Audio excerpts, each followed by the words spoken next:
Hello everyone, good morning. কেমন আছেন সবাই? আলহামদুলিল্লাহ আমিও ভালো আছি।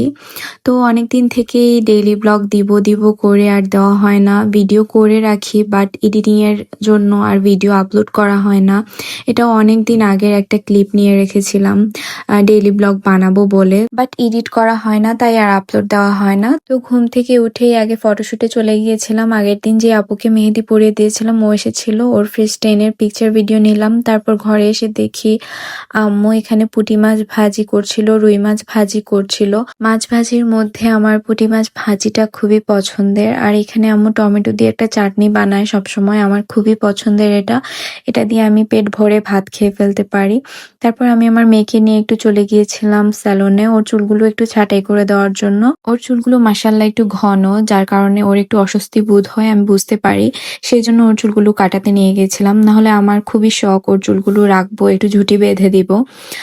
আমার খুবই কাছের কয়েকজন আমাকে জিজ্ঞেস করেছিলেন আমি ছেলেদের মতো কেন চুল কাটালাম। আসলে ছেলে মেয়ে কিছু মিন করে আমি চুল কাটাইনি। ওর একটু কষ্ট হচ্ছিল দেখে আমি একটু চুলগুলো চারপাশ একটু ছাঁটাই করে নিয়ে এসেছিলাম। সামনে দিকে আমি চুলগুলো রাখবো ইনশাআল্লাহ, যদি ওর বেশি কষ্ট না হয়। আর ওকে কষ্ট দিয়ে তো আমি ওর চুলগুলো রাখবো না অবশ্যই। তারপর ওকে গোসল করিয়ে খাইয়ে ঘুম পাড়িয়ে দিয়েছিলাম। আর ও যখন ঘুমায় আমি ওর পাশে অনেকক্ষণ বসে থাকি, বসে বসে ওর ঘুমন্ত চেহারাটা দেখি। ওর ঘুমন্ত চেহারাটা দেখতে আমার কি যে ভালো লাগে।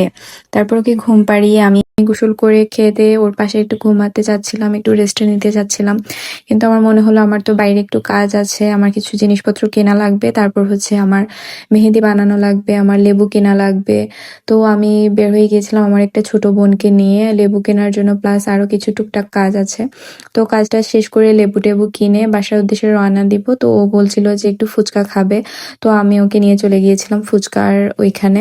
যেহেতু দুপুরে ভাত খেয়ে গিয়েছিলাম তো আমার পেটটা ভরাই ছিল, তাই আমার জন্য আর ফুচকা অর্ডার করিনি, শুধু ওর জন্য ফুচকাটা অর্ডার করি আর আমার জন্য 1 কাপ মালাই চা অর্ডার করি। আমার পেটটা ভরাই ছিল তাও আমি মালাই চাটা নেই, কারণ এটা আমার খুবই পছন্দের। আর ও ফুচকা অর্ডার করেও 2-3 পিসের বেশি খায়নি, বাকিগুলো আমার শেষ করতে হয়েছিল।